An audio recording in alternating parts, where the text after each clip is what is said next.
As people are maybe still joining, again, I'm just going to go over some housekeeping. Hi, Tyler. I'm just monitoring the chat as well. It's great to see you. Um, yeah, Colleen and I will be monitoring the chat during this webinar. So if you have any questions at all throughout our time together, feel free to write them out in the chat.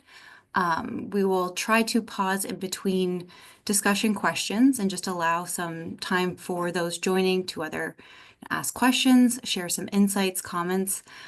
We will be mindful of our time. I know an hour and a half seems like a long time, but it does fly by.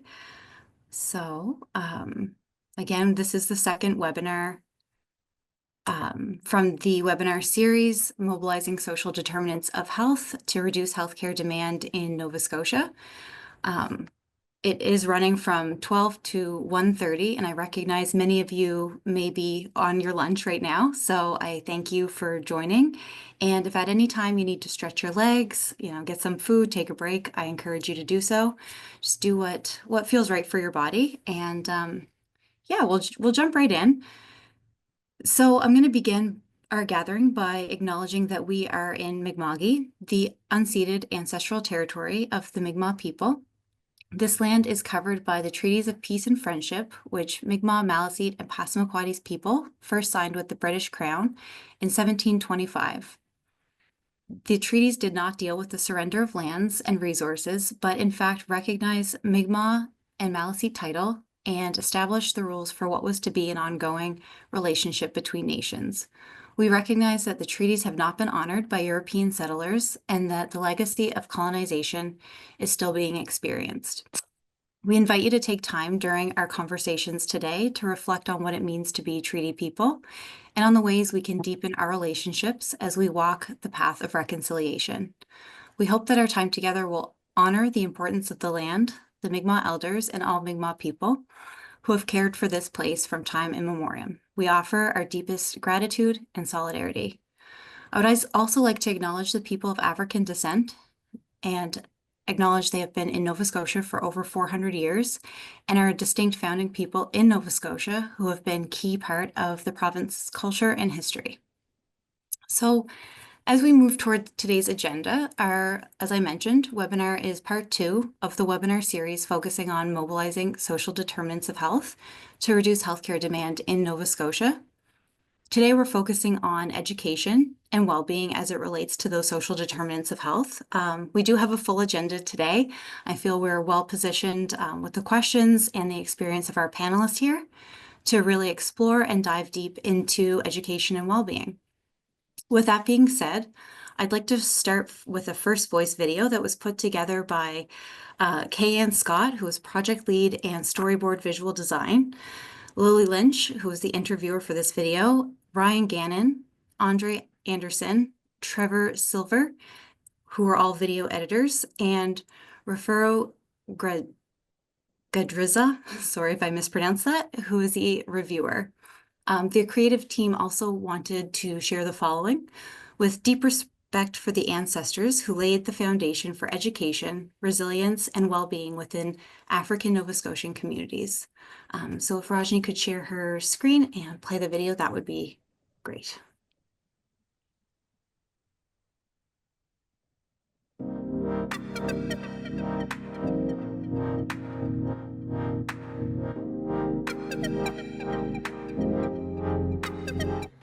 Yes, my educational experience helped shape the opportunities that I am at today would be just from the lack of representation that I saw within the school system. This was something that I felt like I craved for my entire life, but not seeing it. So it was something that I really didn't take education that serious until later on in my life, until I took some university classes where I did have that representation in front of me.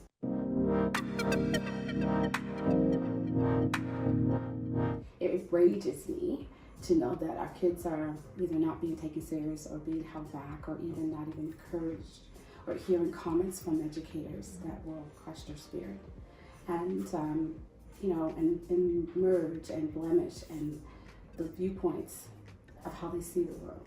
When I got to university, it was the exact same thing, but on a larger scale.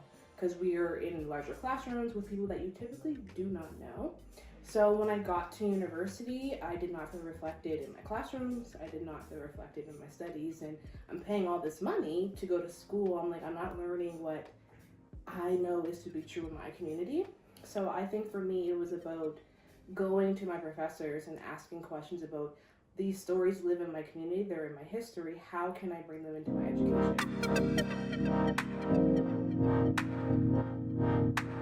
So in order to incorporate, more positive long-term outcomes, not only for your environment, but for yourself, I say find your people. One of my things is a quote I heard is like, it's easier to build strong children than it is to fix broken men or broken adults. And to me, that's like super powerful, because if we start with the kids at a super young age, then as they get older, they can be the ones that heal the community. And not necessarily just to work with African Nova Scotian students, but to work with all students, right? Because there's a big part of that of sometimes people will disconnect when they think that this service is just catered just for me, right? Because then it creates that I'm different aspect, right? And I think that's a humongous part of Black culture that doesn't get addressed, is our mental health and our mental well-being, that doesn't get addressed because it's looked at as another way for us to be different. Bothered me to my core that that person had no right to be in that position or that role or even ahead of that class if you're looking at a child that way. Yeah. With disgust and disdain.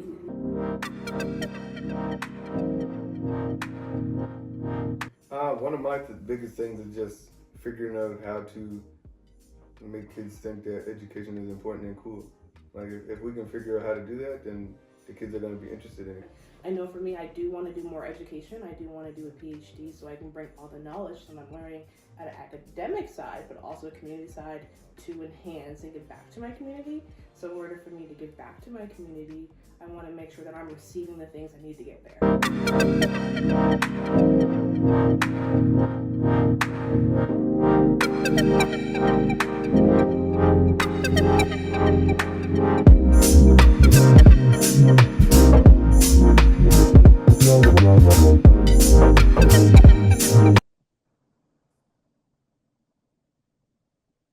I want to thank again the creative team for putting that together. It's so powerful, and that we create space to hear stories and to sit with those experiences and the barriers in accessing education, but also, without hearing those, we will never move forward. So I think bringing that hope of restructuring, how can we have equitable education for everyone, for all Nova Scotians, is so impactful. Yeah, thanks again for sharing. So now we're going to move to hearing some of the insights from our panelists. I'm going to introduce them from left to right as I see them on my screen. So I will start with Sylvia Paris-Drummond, who is the president of SV Paris Consulting and the CEO of the Delmore Buddy Day Learning Institute. Her work in education, strategic facilitation, and the community is rooted in core Afrocentric principles. She is a seasoned collaborator and social justice change agent. Her work in education and the community is rooted in core Afrocentric principles. She has a successful history of collaboration with the communities and stakeholders with whom she has worked. Sylvia conducts policy analysis and develops education products focused on anti-racism and social equity transformation. She was the lead consultant for a provincial government-sponsored project to develop proposed operational models for the Health Association of African Canadians. The report was titled Evolving to Sustainability Through Capacity Building and Financial Diversification. Sylvia has a Master's of Art, Lifelong Learning, Afrocentricity at MSVU, Mount St. Vincent University, and a Master's of Education curriculum from St. Mary's, and a Bachelor of Science, Home Economics Education from St. Francis Xavier University. She received an honorary diploma from Nova Scotia Community College and is an honoree of the 100 Accomplished Black Canadian Women 2024. She's a proud mother and nanny. She says, I strive to live, a quote by Maya Angelou. I would like to be known as an intelligent woman, a courageous woman, a loving woman, and a woman who teaches by being. Thank you so much, Sylvia, for being here. I'm going to move over to Vicky. Vicky Levac is a 33-year-old Queen's Platinum Jubilee Medal winner, podcast host, and disability and human rights activist who focuses on the right to housing in the community. She's a spokesperson for the Disability Rights Coalition of Nova Scotia and is a passionate public speaker. I'm sure anyone who has heard her speak would know that very well. I've had the privilege of hearing you speak several times, and she always strives to do what's best for her community. Next on my screen is Shayna Maxwell, who's an elementary school teacher with the Tri-County Regional School Board. Shayna is an elementary school teacher and has over 10 years experience in the field of teaching. She has focused her career on building strong and safer environments for her students by developing and leading programs such as the Crochet Club, which fosters healthy connection and life skills. Sheena strives to inspire her students by creating diverse learning experiences to ensure everyone has access to quality education. She advocates for a holistic approach to education through the inclusion of community, family, and peer-led support. Sheena has a Bachelor of Education from Mount St. Vincent University and has received her diploma in Education Curriculum in Canadian Context from Cape Breton University. Thank you so much for being here, Sheena. And we have Danielle LeBlanc. Thank you for joining us, who is a Schools Plus Integrated Services Regional Coordinator for the Eastern Region. She works closely with Schools Plus facilitators, community outreach workers, and staff from Cape Breton Victoria Regional Centre for Education, Strait Regional Centre for Education, and with Le Conseil Scolaire Acadien Provincial to continue developing and improving the Schools Plus Écoles Plus program across the province. With a Bachelor of Social Work from Université de Moncton and a Master of Social Work from the University of Calgary, as well as 25 years experience, Danielle enjoys supporting Schools Plus staff and helping to improve collaborative work with our community partners. Her experiences in counseling, healthcare, mental health and addictions treatment, as well as leadership roles, help her to fully appreciate the challenges and complexities that our students, families, and schools are facing. She brings a practical, supportive, and encouraging lens to collaborative work while recognizing the impact of system challenges and social problems and situations. Thank you all so much for being here. Oh yeah, I know. I think somebody's mic might be on. If we could all just check our audio and mindful of that. Sorry, there's a bit of an echo. I think there's a lot of us joining, so that can happen. But we're going to dive right into some of the questions. We have 4 outlined today, and I will begin. The first question will be directed to Sylvia, and Vicky can follow her, Shayna, and then Danielle, and we'll move forward in that form. So the first question is, how does education influence health and well-being? Thank you, Krista, for the question, and thank you for the opportunity to participate on this panel. And welcome to the collaborative conversation with our fellow panelists here as well. Probably need a better word than fellow. I'm going to work on that one. So, Chris, I just wanted to also do a little bit of a time check. I'll start off. So in terms of what you thinking the framing of time that I should keep the comments in? Great question. Mental math has never been my strong suit, but we have 4 questions, 4 panelists. I'm thinking somewhere around the 3-minute mark, 3 to 5. But if anyone has better mental math skills and would like to correct me, feel free to jump in. That's great. I just want to acknowledge that you folks have gone through a lot of work to structure in ways so we have full engagement. So I don't want to step on that in terms of time. So thank you. Yeah. So this question of the influence of education, or how does education influence health and well-being? I wanted to come at that from the perspective of thinking about education and its cross-connect with socioeconomic status. And particularly socioeconomic in this broadest way, so not just economic stability in terms of job and that piece, but the incidental pieces, if I say it that way, that go along with this idea of socioeconomic. So we would think maybe just generally, so an access to education that supports your literacy, so that you have access to information about health and well-being in a way that is easy for you to have. There's also an education component that I'm going to think about in terms of feeling space and place, so that you feel like as a community member, you have the right. It is your space to be in these places where we have discussions about health and well-being. For sure that. So there's that in terms of kind of the general way.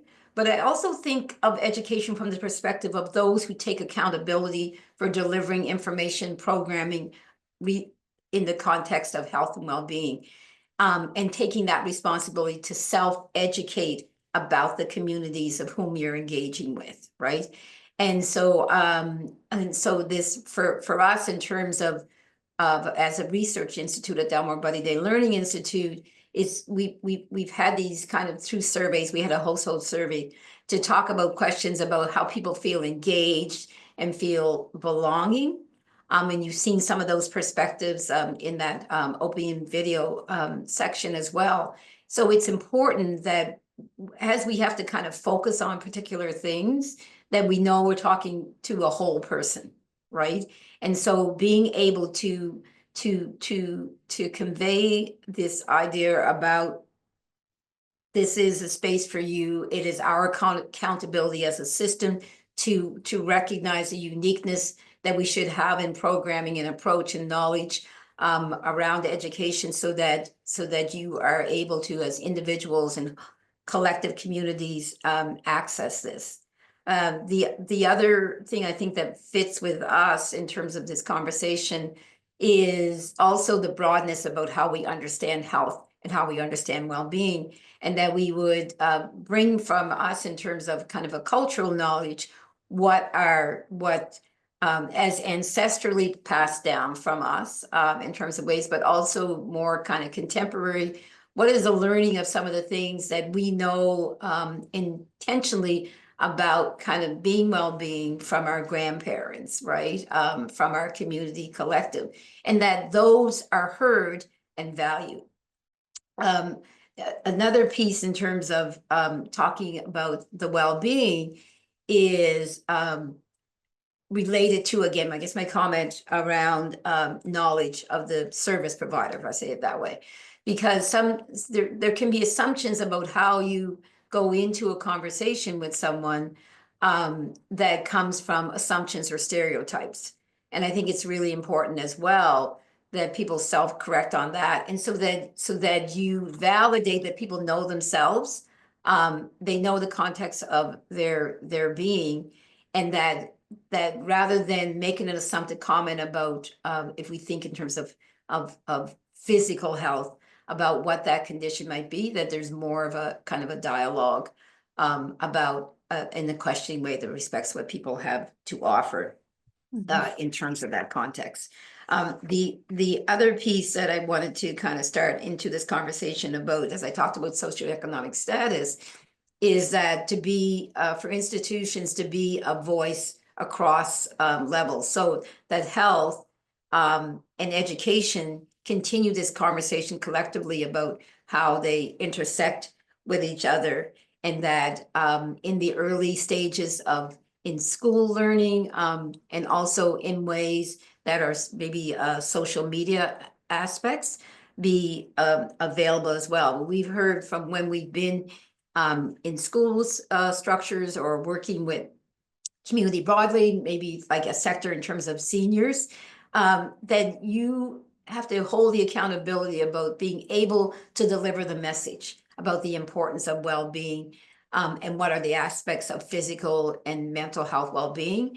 And so this idea of representation, which I think we saw as well, is important in that spirit. So we need to see folks represented in terms of general, the walk and the talking and stuff. Yeah. And I think that, thank you for. No, that was so well said, and it sounds like creating safer spaces for authenticity, for humility and connection. I think really at the core of a lot of it is feeling the opportunity to connect at a deeper level and recognizing all those intersectionalities. Vicky, I'd love to hear your perspective. Yeah, of course.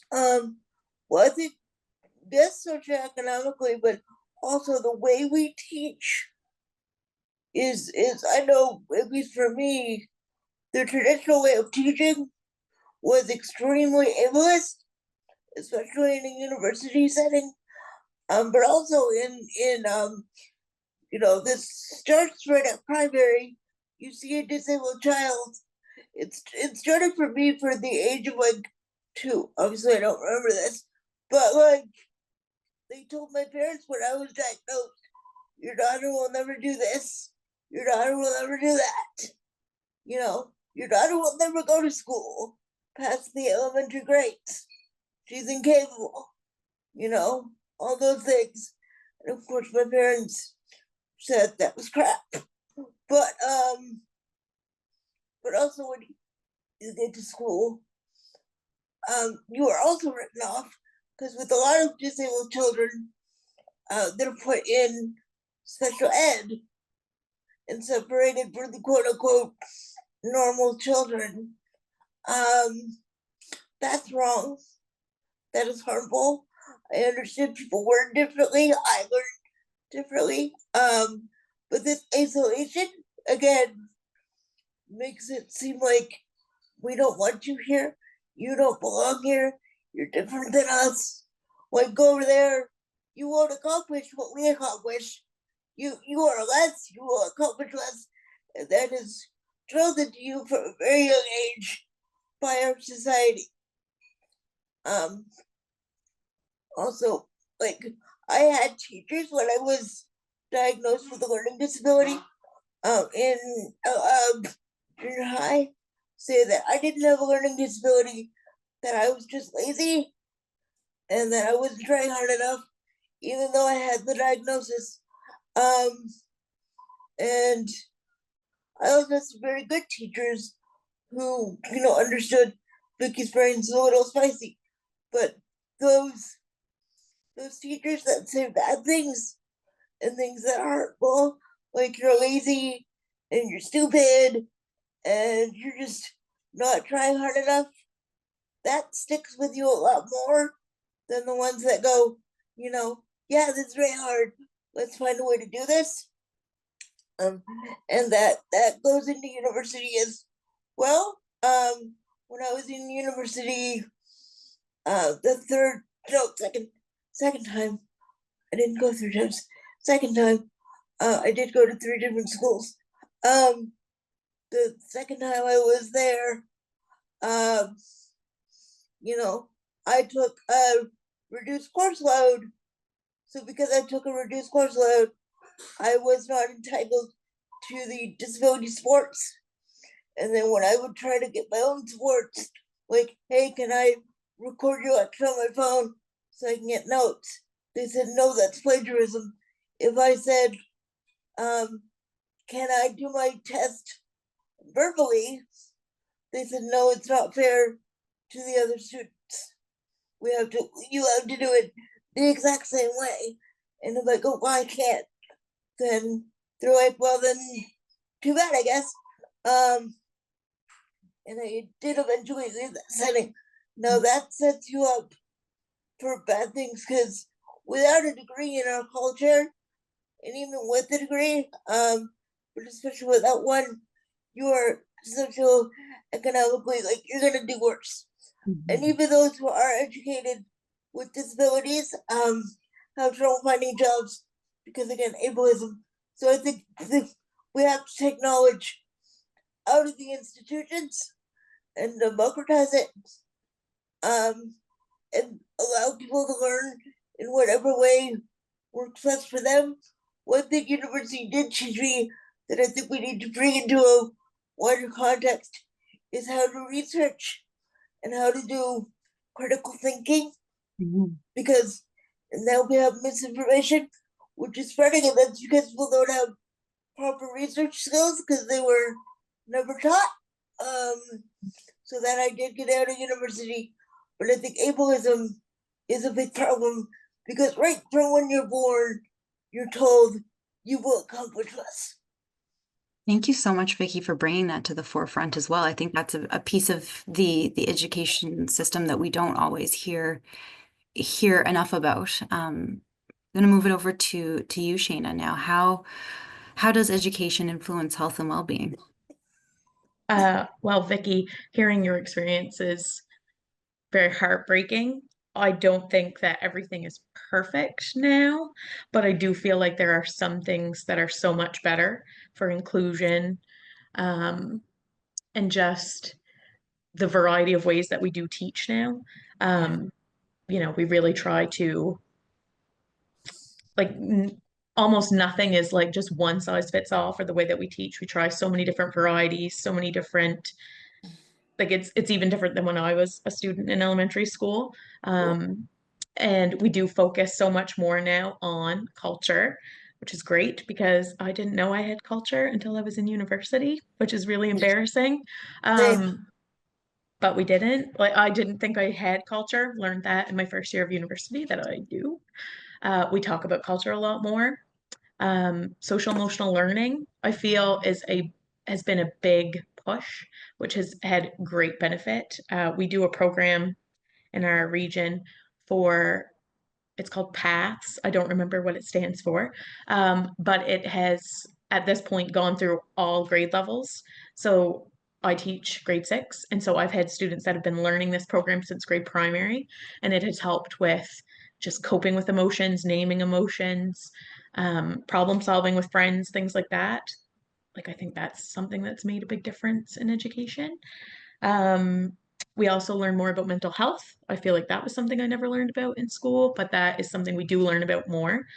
Um, Things just aren't swept under the rug the way that I feel like they used to be. Like they are talked about more. Students understand that there are people that struggle with mental health. They understand that there are things we need to do to improve our mental health, um, things like that. Um, Also, just from an elementary perspective, I also have the thought always in my mind that these young students are learning things from me even that I'm not teaching. So they're watching. So like, are you cracking open a can of Pepsi at 8 a.m.? Are you drinking water? Are you drinking coffee? Like they're taking it all in. They're noticing if you're eating a snack, if you're not eating a snack, what you're eating for a snack. Um, if you're doing like a brain break, are you dancing? Are you watching? Like they take it all in, they notice it all. So, they're noticing those things. They notice if you're tired, they will call you out. Gee, did you sleep? Like they notice all of that. They notice if you're on your phone, like when you shouldn't be. They notice everything. So there's so many things that we are teaching children that we don't even realize. And a lot of it is health related, I feel. Um, and oh, I did also want to touch on I do feel like now there are better programs to help teach about health in a variety of different ways.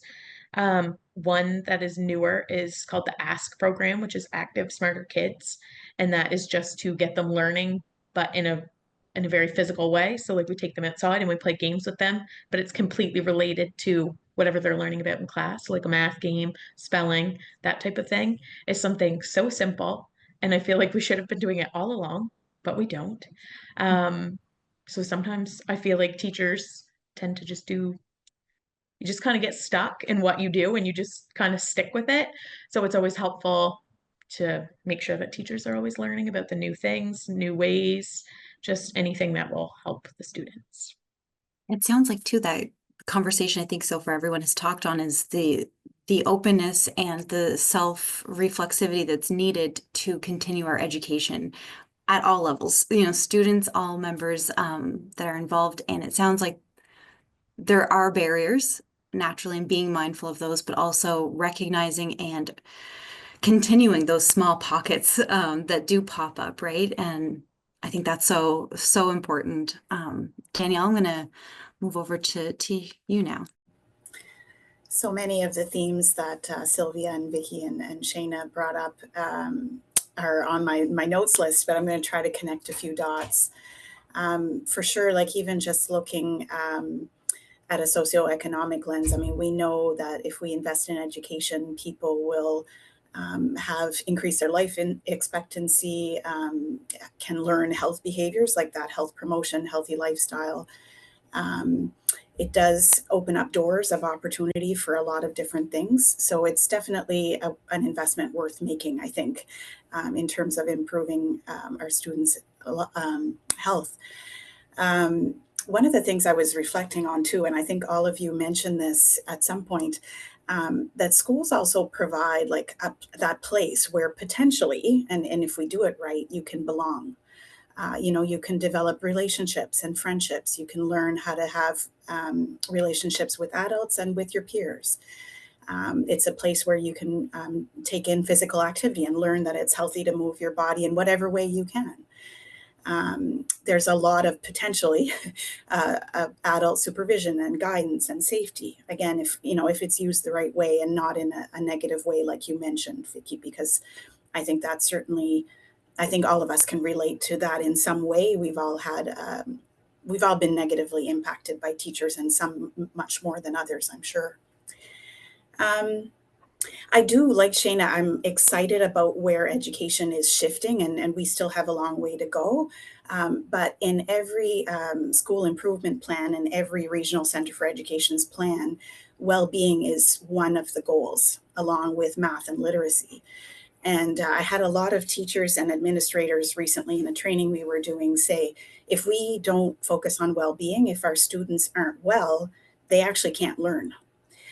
So that was a huge shift for me. I think, teachers are often, of course, they're focused on teaching and learning math and literacy and all of the other subjects. But they could recognize that if wellness wasn't there, if well-being wasn't a priority, it was really hard to focus on the learning subjects.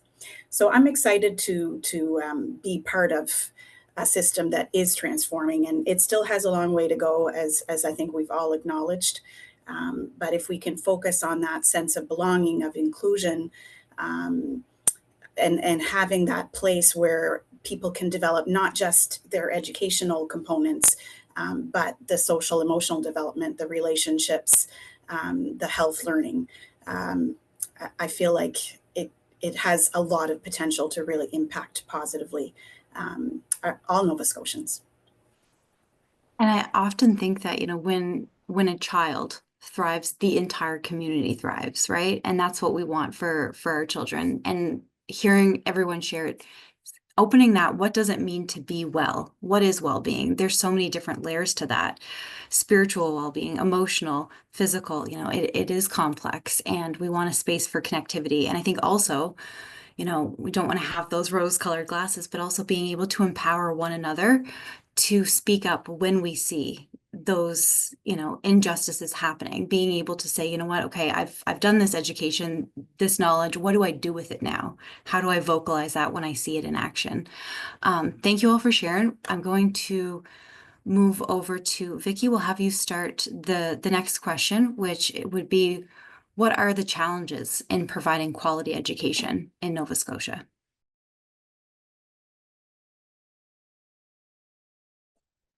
Well, I think we're so stuck in teaching a certain way, and I'm glad to see that's changing, but it's still a way that a lot of teachers subscribe to. Sit down. The way our system works currently for a lot of teachers is they want parents. The way we teach is you regurgitate the information I got back from you. Like, you don't have to understand it. That's what I learned in school. And that's what my dad had to tell me sometimes. Was you don't need to learn it. You just have to just do it so you can pass the test. Just tell them what you don't have to understand it.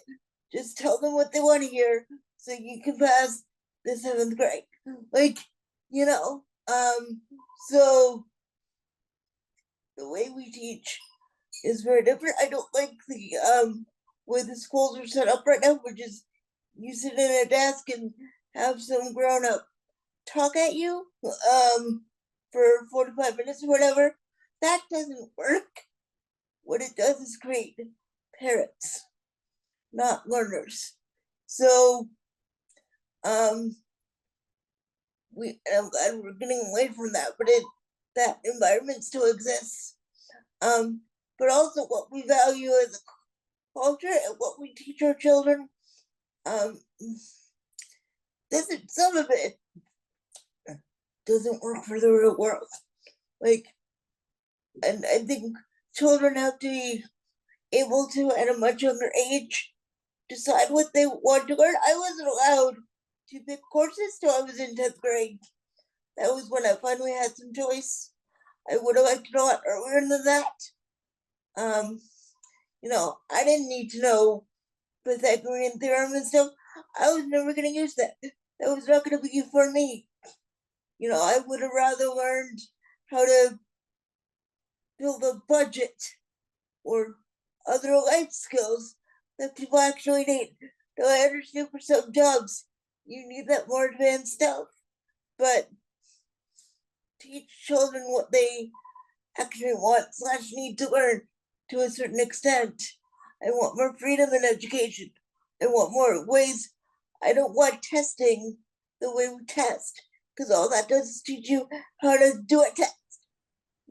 So the way we teach completely has to be reimagined, I think, and the way we structure our learning environments have to change. I think that is convincing people that is a good direction to go in, I think, is the most challenging.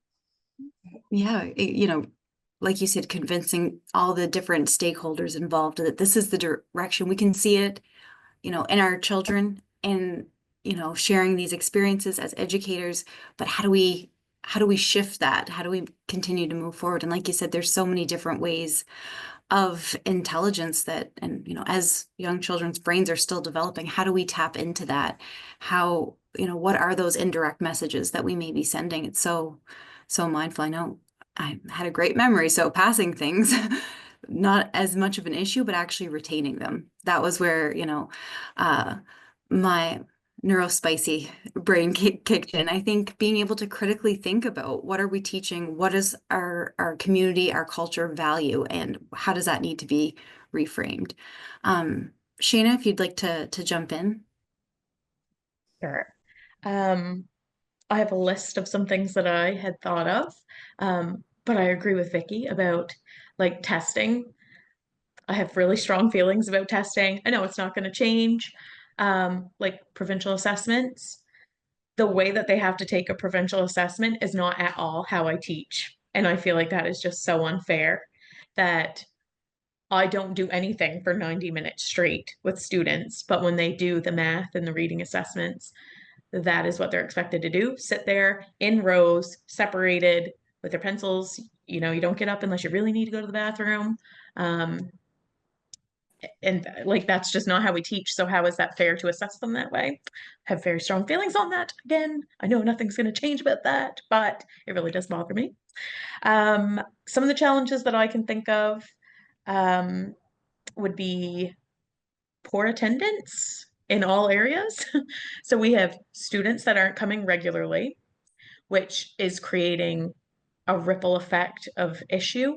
So, if you miss a day a week, it's very hard to catch you up. And then that creates a problem for that one student.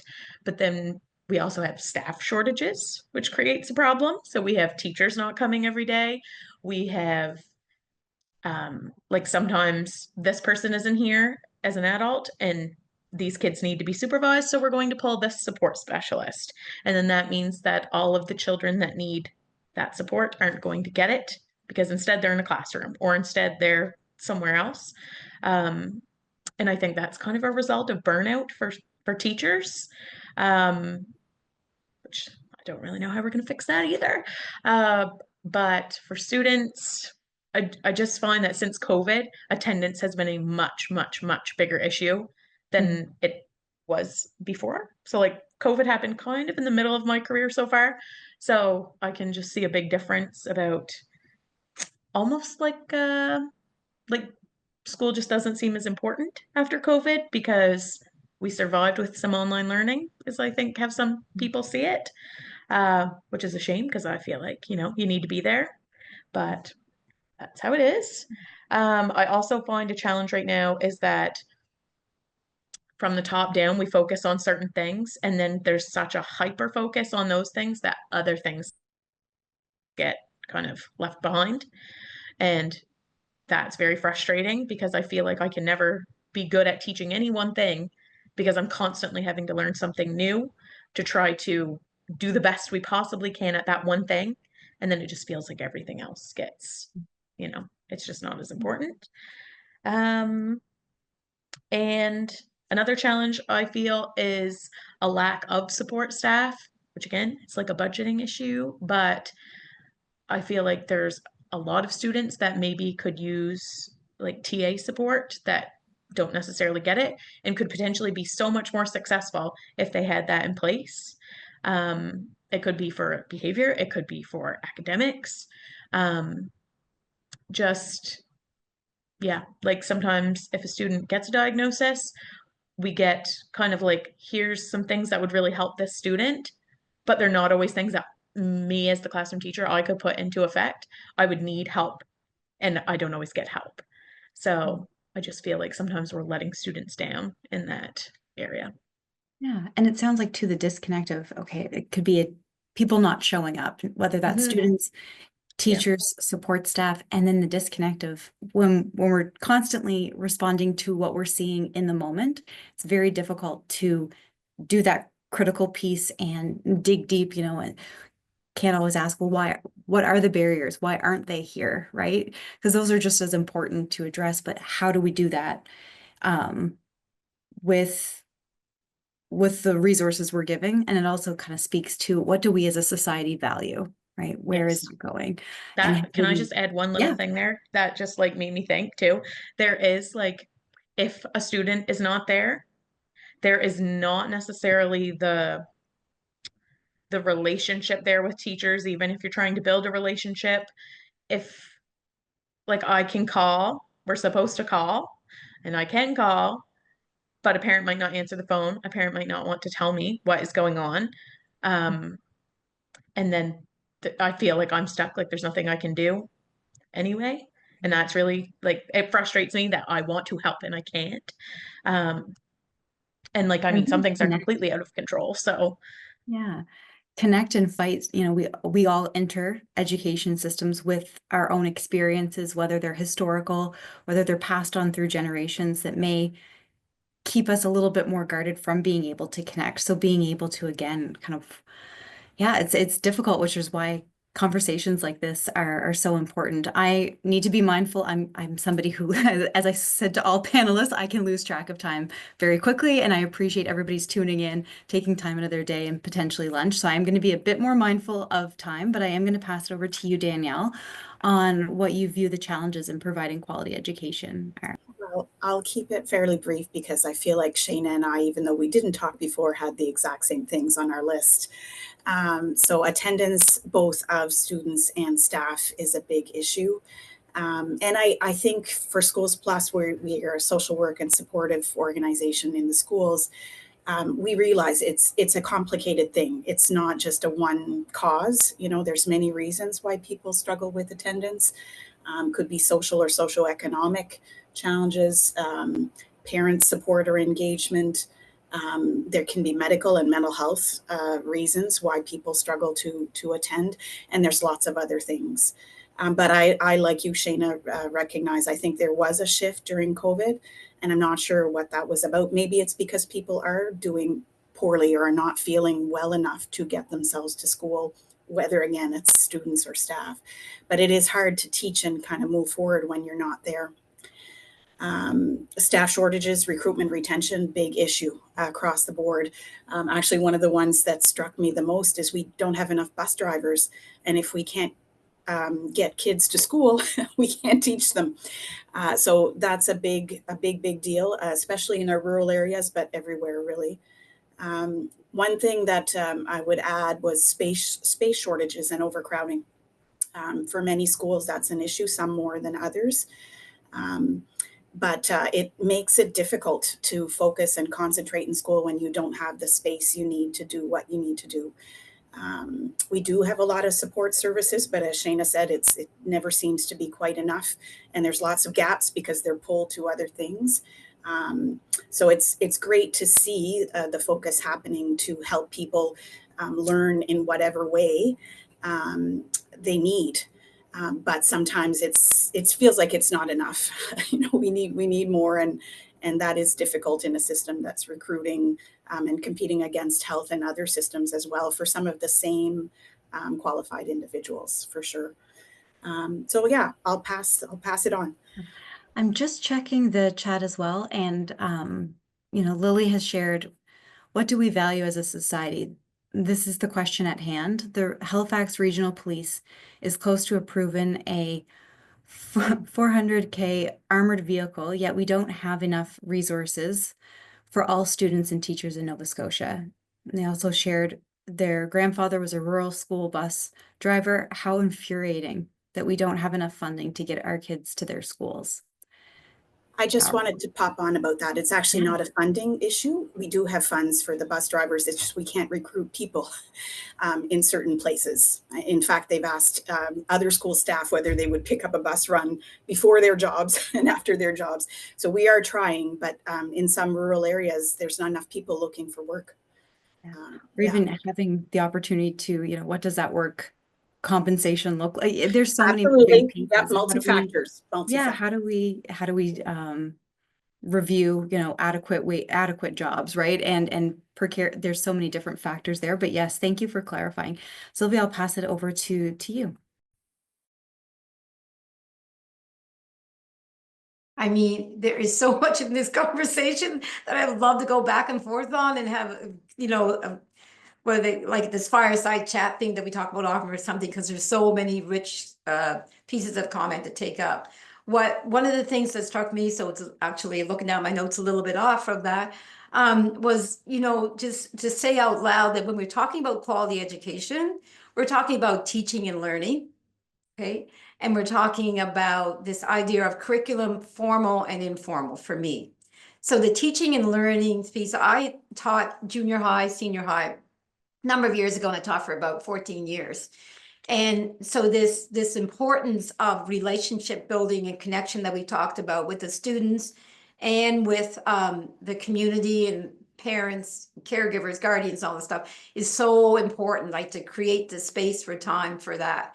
And I would assert that in those times of spaces, and for us, what I used to teach in the start of September, whatever amount of weeks it kind of took to do that, to stabilize those relations, try to build it, encouraging that we validate that. I know that's happening with educators, teachers in the system. So just wanted to shout out that is an important and valid use of time, right? In terms of having people fully engaged. You need to be engaged to learn, physically present in the space. Whatever, I got flexibility maybe on that one, but intentionally present, right? So I'm intentionally present in terms of my engagement, in terms of the learning. And we kind of talked a bit about too, when I used the phrase informal and formal curriculum, right? So we message to people your value and what's important. We do that in terms of a structure place. What do we use as primary examples about what is something that's valued? Like, for example, here out of the DBDLI, we have a resource in the public school system at grade 3 level for the reading, right? That resource is structurally appropriate to teach reading, right? However, it is an example, an opportunity to talk about a social justice activist, Viola Desmond, right? So when we use that as the primary source, we're also messaging the voice of this Black woman, in this case that we're talking about, is important. It can be centered. So how we do this thing and think about things is, and we've said it here, folks, that's why I've said, I feel like I'm poaching people's experiences as part of trying to do examples about what is useful. The system structurally was not started for the folks that our institute tries to be an amplifying voice for, and not for some of the positions that we're talking about here. So something akin to dismantling and restructuring is also somewhere in our planning piece here, about how the system goes and the structure goes. And I think it's really important that we're all mindful in the system about, does the conversation focus around instruction, what is best, appropriate, engaging instruction, or is that missed in terms of the planning, or not, at least not explicitly said, in terms of systems and folks and how we do things? Because again, being intentional about how we plan and how we do things is really important in terms of the structures, and within the systems about what we want to do. So this idea about quality education for me wraps itself up into that I'm just using the word system, so and using the persona of I to talk, but that I am committed to everybody having access, genuinely, authentically, to education. So what does that mean about how I plan and how I do things? Even if I don't see folks that represent some aspects of those markers of diversity, even if I don't see those folks there, I still imagine they are there. And how would I be in terms of, so they would feel included and welcome? Because some of the things that we talk about around, our diversity markers, they aren't evident, or maybe people aren't explicitly sharing them, so we don't know it. And we have so many examples from, we mentioned COVID and stuff. I want to say, in terms of what kind of came from COVID, has a very kind of clear messaging. If we want to do something, we can do it. The structures can respond. We saw so much responses to things, right? We're talking dollars, we're talking personnel. So there is parts there in the system. There's brilliant people within the system who can be drawn upon for advice about how to make things happen. And that, so I think in terms of that kind of piece about what we want to do, things is really important to acknowledge as well. So this thing about quality education, also, I think we need to tease out the word, what do we mean by quality, right? And that, because it can have some kind of distancing expectations in it as well, right? Again, I think in general, there's this like positivity, like I would say to it, so that people can be successful, however they define success. So that back to, our area around, health and well-being, so they can make those informed choices, right? And we can have a reframing about how we talk about things. Like there's some really amazing things about how we're doing that now, how we're doing that in terms of, just recently on the media learning, on the radio and stuff, like people talking about how we're reframing this conversation about weight, right? And the languaging around that and kind of what it means. So there's a commitment to say, again, in the system, that role is to educate everyone. You can't just have the word all and then have subcategories on it, but what you mean. All means all, capital letters, right? Mm-hmm. And that, so how are we kind of going to do those things? So I think I've heard, and I just want to shout out to, I think it was Vicky. I didn't put your name by Vicky. So if I got it wrong, let me know. But the system doesn't work for the real world. Like I love that statement, and I love us to think about what is composed in this real world that we're supposed to have an accountability for in terms of educating all. Thank you for sharing. And again, how we define things, our perceptions, what we bring is so important. Reading in the chat here, Tyler had written, I have family members who are school bus drivers, and the working conditions are really wild for them. I know a few of them are thinking about quitting. We're seeing multiple systems being challenged right now. Recently, I was on a call with Kazu Hega, and he said every tentacle of sorry, my mouth isn't working. Monetary is in a state of collapse, which is hard things to hear and read, but I think it relates to this conversation for sure, Tyler. Carol had also written, as a social worker for over 35 years, the most important shift I've seen is the recognition that our siloed system needs to flex. Child protection is not separate from education. Education is not separate from poverty reduction.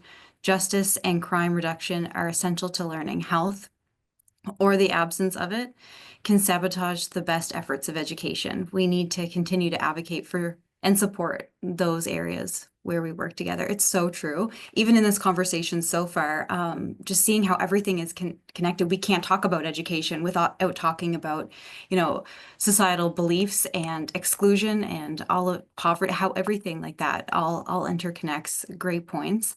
I do want to be able to set aside time towards the end to be able to open it up to those joining us to ask our panelists questions. So hoping if we can make it and hit pause by around 1:15, that would be lucky. That may not be achievable for everyone. I apologize. We have 2 questions left. Danielle, if you could start us off with what are the barriers to accessing quality education in Nova Scotia? Sure, I'll try to keep it brief so we can keep on track. I know in especially the rural areas, but all over, I feel like hiring challenges are a challenge in education. If we don't have the right people to support our students, whether that's a bus driver or a janitor or a secretary, a support staff, it doesn't matter who it is, we need all of them. So that's an issue really in rural areas for sure, but I think all over. One of the things that we see as social workers in Schools Plus is, I don't know what we need exactly, and I'd love to consult more with community about that. But I feel like parents need support. I don't know exactly what kind, but I feel like a lot of them are overwhelmed with parenting in this age, and I don't blame them because I'm a parent in this age too. It is overwhelming. And so I feel like we need somehow to support parents so that they can support their children in their education journey. One of the other things that we often see as well in Schools Plus, and especially more post-COVID, is that poverty is impacting school attendance and participation. And unfortunately, we're seeing more families in a poverty situation, and that's really distressing for us. There's been lots of good programs and initiatives, but it's never enough. And it's a real struggle. There's lots of ways that poverty impacts education, and I don't have enough time to talk about them in this moment, but it is one of the things that I see as a barrier. And as you said, Carissa, like it's all interconnected. We can't separate it out. Thank you. Thank you for sharing. And too, recognizing who does poverty affect most, right? Who is benefiting from the systems and who's not, right? Who's being overlooked. I think that's an important piece. Sylvia, if you could share your thoughts. Thank you. Yeah. So I I think I'll just say, I think that a barrier is we have this approach that is drawing on interventions. So when there's something, we do an intervention, we don't scale up the intervention. Something works, we don't systemize it, right? And so then we go to another one and we try something else. So I think, engaging in terms of community, and in terms of the voices about like around these things, we did this, it worked, it worked. Now what do we need to do? And poverty, I think, is really important. And again, reminding ourselves that there is this way that about systems and structures and the way things done that put communities and people in impoverished spaces, right? Again, and so thinking about this is a bigger intersected larger issue, is like what is structurally happening around wages, right? And salaries and stuff. So folks, kind of have things. And what is, and let me just go to back in the day, old day system, at least how I thought it was when I knew it from my eyes as a child. Like, what do we mean by education is free in this world, right? Like, what is it? If we value some things about education, again, structurally, system-wise, what are we assuring? For example, the tax dollar allocation is making sure that it covers. So there's actually a universal approach to some of these things that we talk about that sometimes we bring up along the context about poverty, and so we kind of sideline it. And I feel like, let's get back to the conversation like that is about what do we mean by free education, right? In terms of the systems here. I remember, like I said, younger, And moving from one grade level to another. And I was like, I was like, what? This is to your point about test taking too, but what? I have to pay when I wait to this word, people are going to know this word. I have to pay for fool's cap, right? I'm thinking, right, in that, but it's like there's an aspect about like the way we kind of, you know, talk about, I think, food programs now and things like that. So there's this aspect about universality because the system itself is not delivering and being responsive in the way that it is. So there's our barriers are also in the systems, and that about how we take full accountability for what structurally is in place, what's in the forms that are causing these situations that are disadvantaging folks and disenfranchising folks to be able to exist, right? And that we can't accept that, right? As a structure, we can't accept that. Yeah. So, yeah. So yeah, thank you so much for sharing. Vicky, want to hear from you?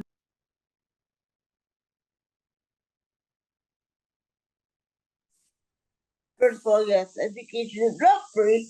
If it is, tell that to my mother who had spent like $200 on a freaking graph calculator when we didn't have that money and stuff. I think we need to, yeah, in order to democratize education, it all has to be covered. And to say we don't have the money to do that, Nova Scotia's poor province, like, yes, we do. You show me a budget, I will show you what that government values. I forget who said that. That's not my quote, but it's a quote I do agree with.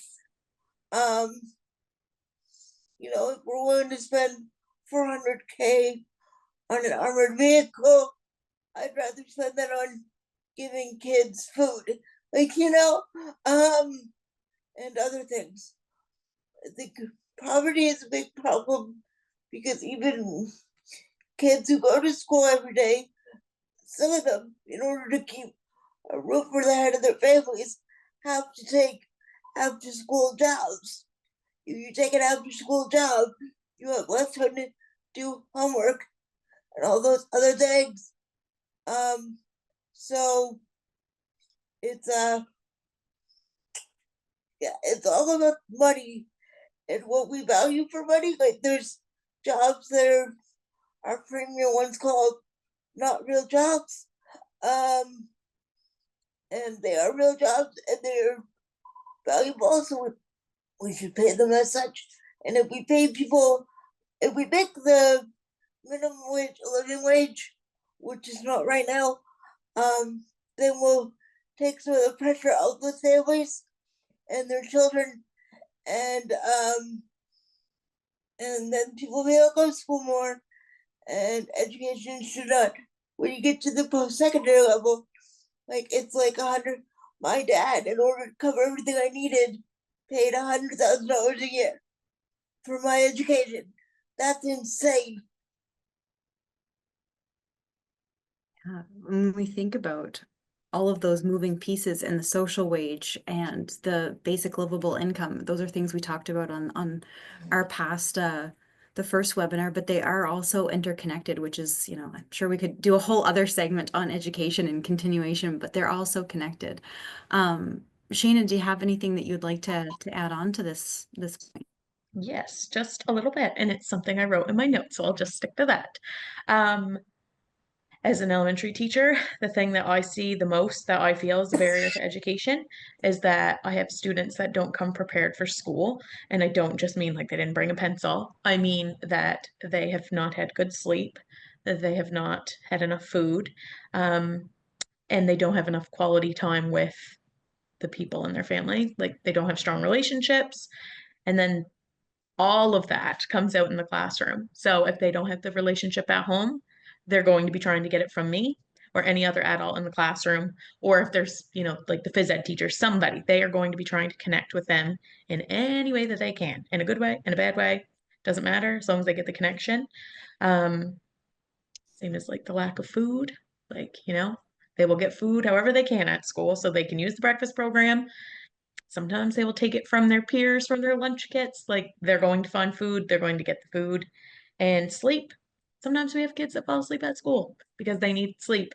And I mean, if they're that tired, I feel like we've got to let them sleep. But like, you know, that I feel in my classroom, that is probably one of my biggest concerns, issues, just the lack that comes from home, which again, I feel like comes from, you know, people who maybe need help with parenting skills, poverty, just a lack of time, just all of those things.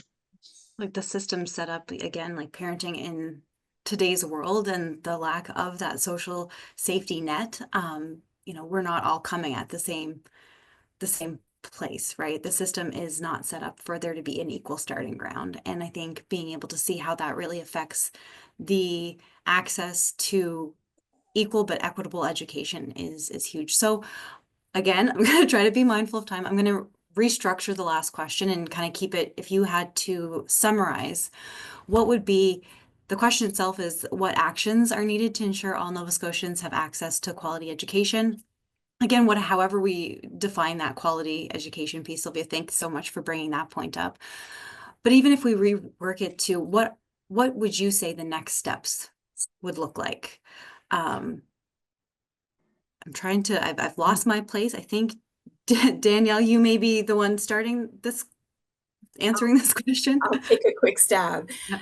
I think if I were to focus on two things, because there's 100 things I can think of, but two things, I'd like to mirror what Vicky said and really have a look at the curriculum, especially at the high school level, because I feel like the elementary curriculum has been moved along somewhat, you know, like there's a lot of investment been put into the earlier years.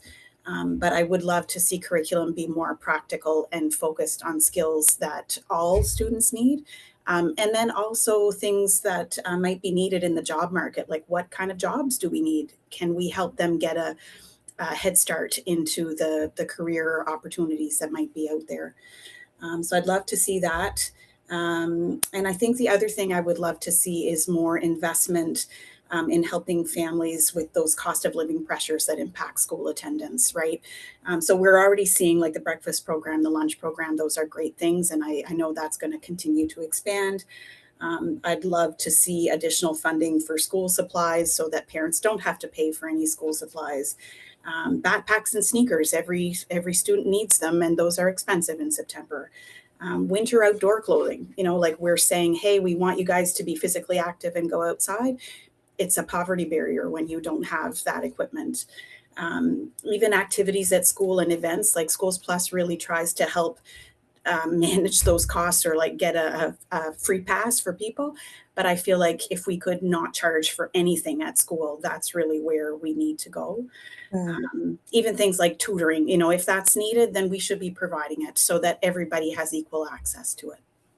Thank you. Sylvia? Yeah, so I come from the comment of well-being, and well-being having an aspect of seeing ourselves and being present, so that representation piece. And so we're actually have a program with Acadia University where we're working at an Afrocentric Bachelor of Education cohort program at the elementary level. So we'll have those folks in the system. Culturally responsive education, teaching at St. Francis Xavier University. Dr. Wyndham Mackey is leading that work.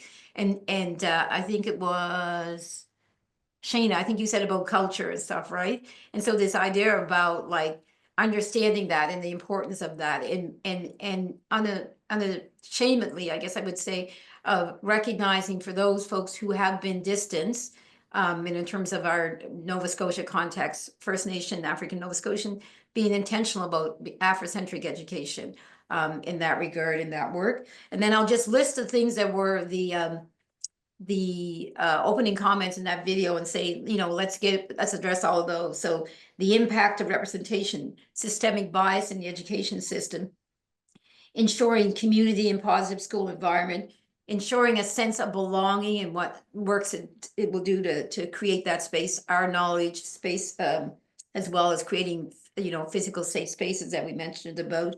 And again, challenging the system to be delivering on its commitment to educate all learners. Thank you.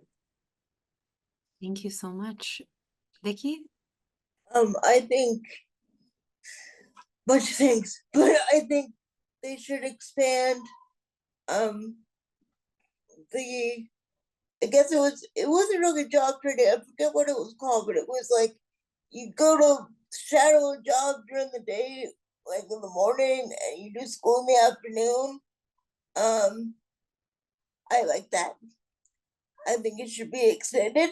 So not every child is book smart, but you put something in their hands and you get them to like build something.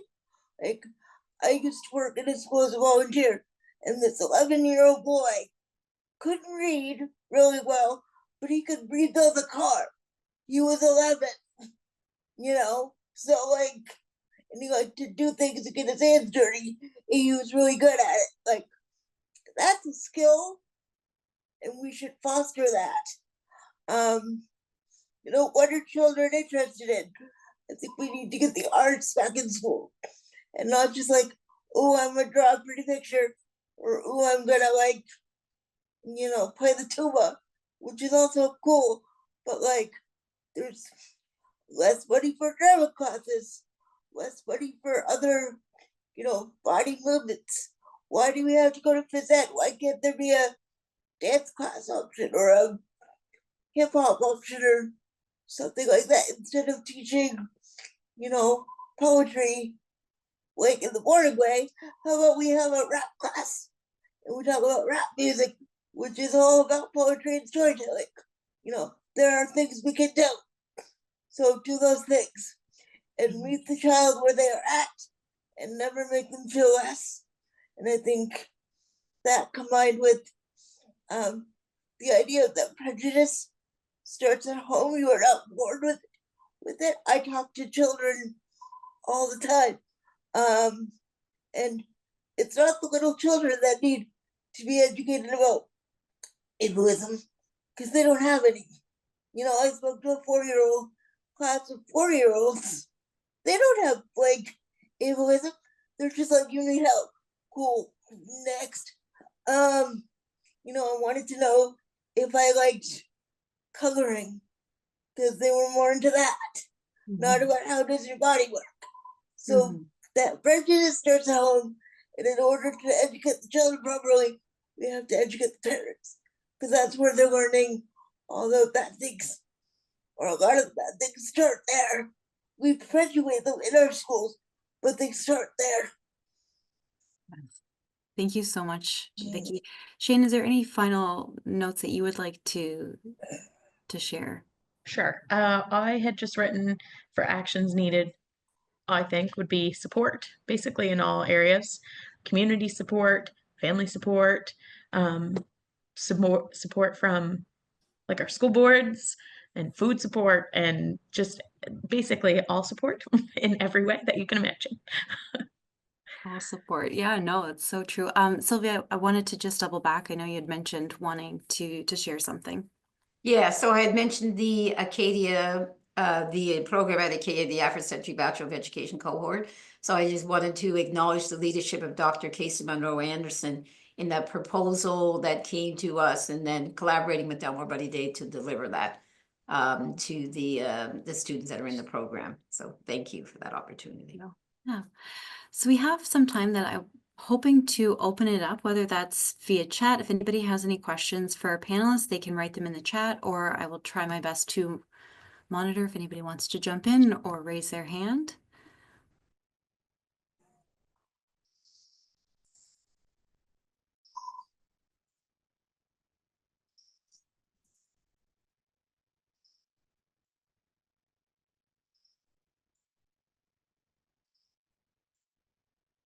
Come on, guys, there's gotta be something. Let's see, anybody have any? I sometimes will host things and I joke, I'm like, I'm a social worker, I'm fine with silence.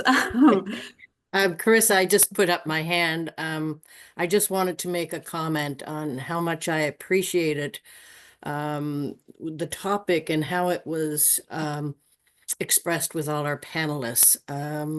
Obviously, lots of experience and knowledge was brought out here. Lots of questions that come up. One of the things that strikes me when we have these discussions, because last time, you know, we talked about economic aspects of things, and next will be other aspects, the social connections to health and well-being.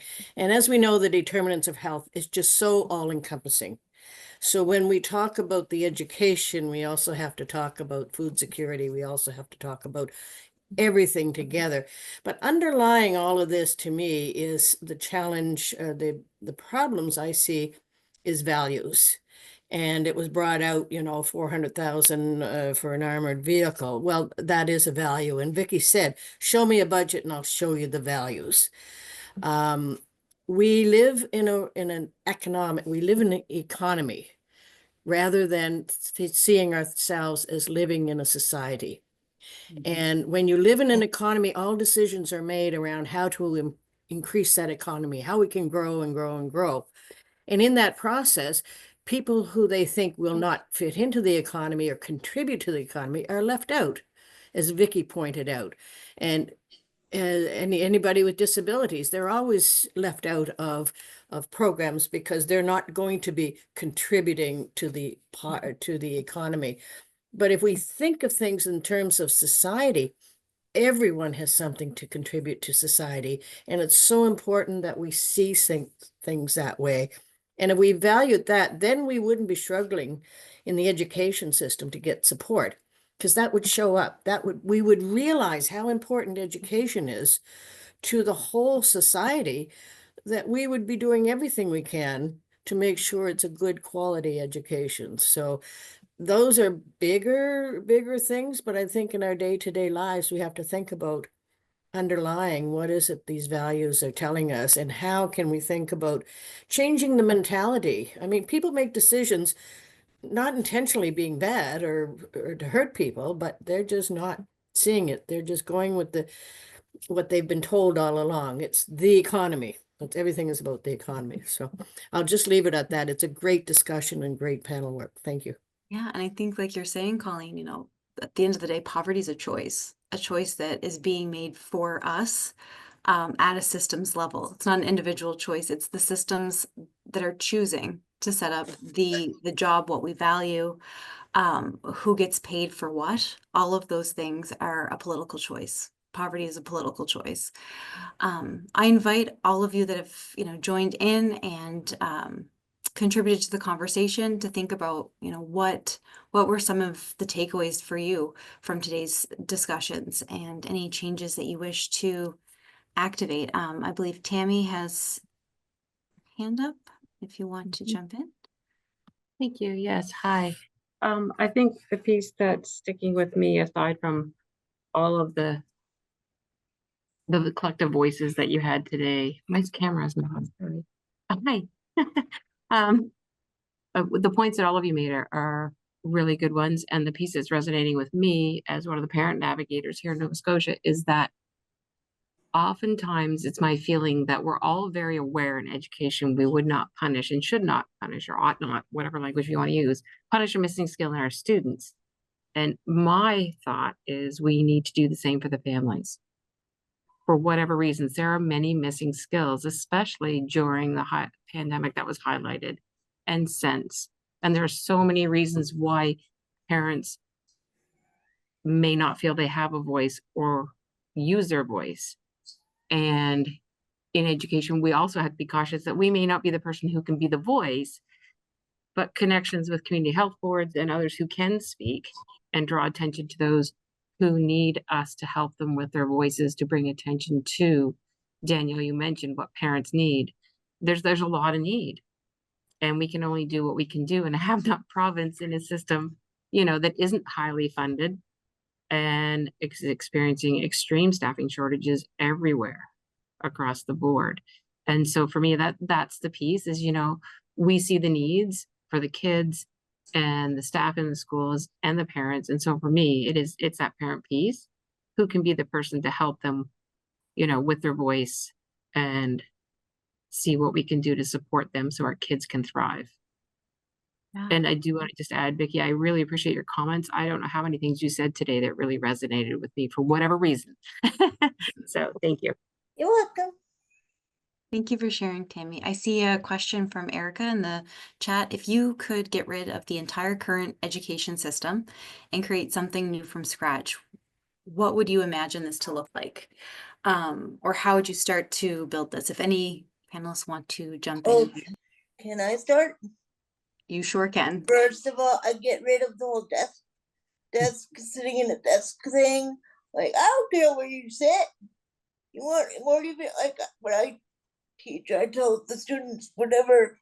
Like, I'm like, you want to get up, you want to run around, I don't care. Like, do what you need to do. Like, I just care that you're listening. I don't care how you're doing it. You know, this whole structure, it's sort of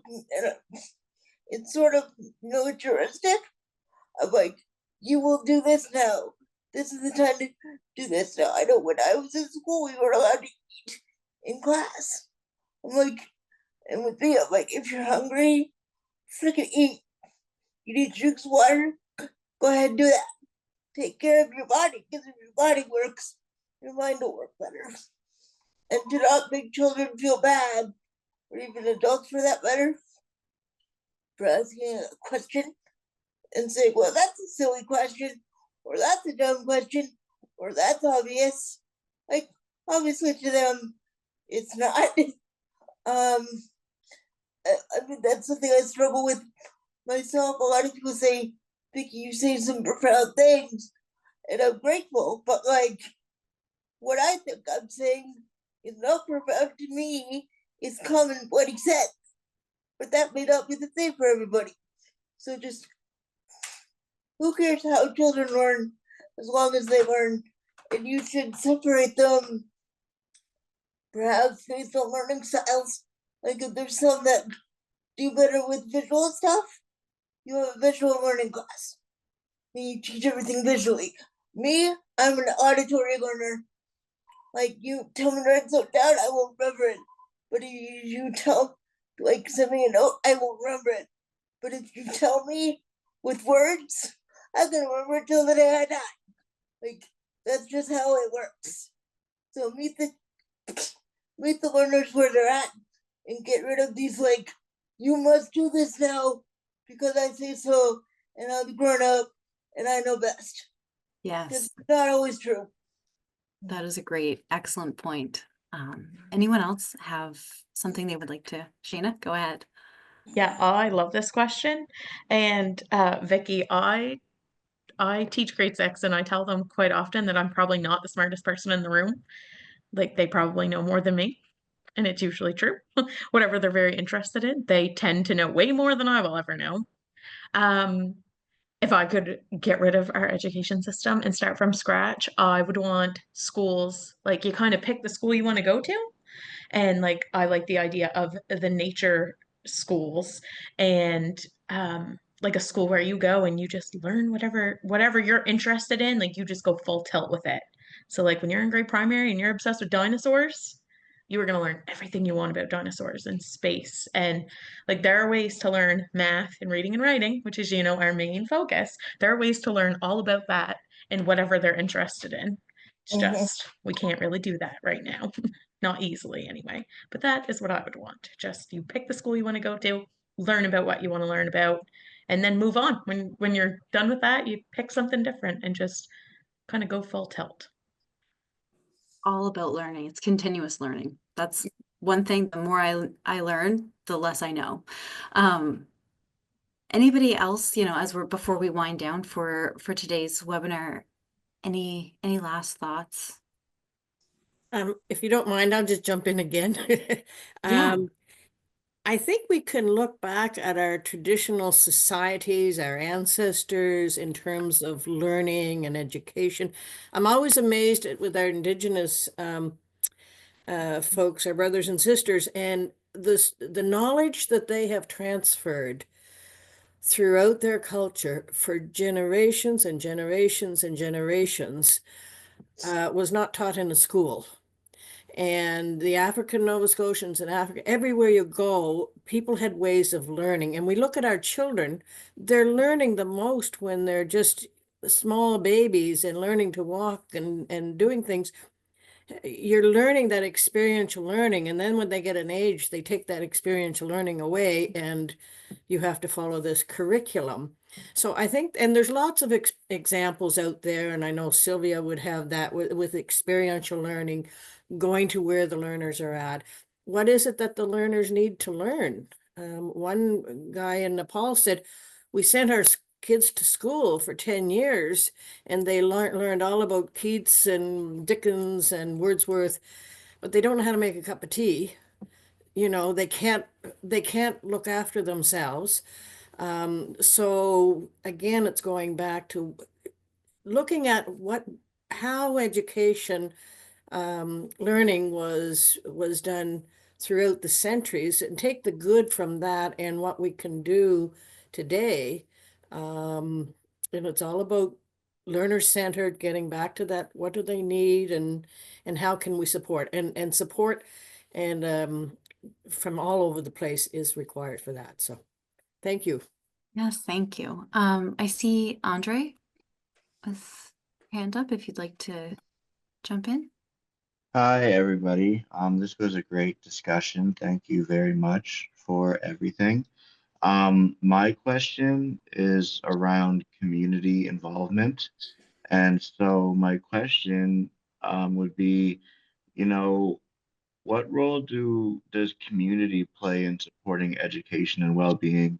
And how can, community groups kind of foster connections with students best?